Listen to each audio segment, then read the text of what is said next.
మీరు ABC juice గురించి వినే ఉంటారు కదండి. అలాగే ఏబీసీ ఫ్రై గురించి ఎప్పుడైనా విన్నారండి? మరేం లేదండి. A for aloo, B for beetroot, C for carrot.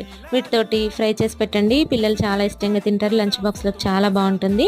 దీనికోసం ప్యాన్ పెట్టుకొని ఆయిల్ వేసుకొని, ఆయిల్ హీట్ అయిన తర్వాత పోపు దినుసులు, ఉల్లిపాయ, పచ్చిమిరపకాయ ముక్కలు, అలాగే కరివేపాకు వేసుకొని వేయించుకోవాలి. ఇవి మంచిగా వేగిపోయిన తర్వాత అల్లం వెల్లుల్లి పేస్ట్ వేసుకొని పచ్చివాసన పోయిన తర్వాత ఆలు, బీట్రూట్, క్యారెట్ని ముక్కలుగా తరుక్కొని వేసుకోవాలి. ఇవి మగ్గుతుండగానే వేరే స్టవ్ మీద ఇంకో ప్యాన్ పెట్టుకొని పల్లీలు, ధనియాలు, నువ్వులు, జీలకర్ర, కొబ్బరి ముక్కలు వీటన్నిటిని వేసుకొని దోరగా వేయించుకొని పొడి పట్టుకొని పక్కకు పెట్టేసుకోవాలి.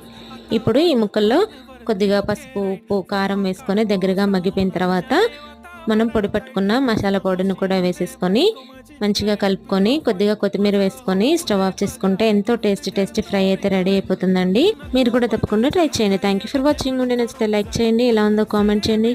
సబ్స్క్రైబ్ చేసుకోండి.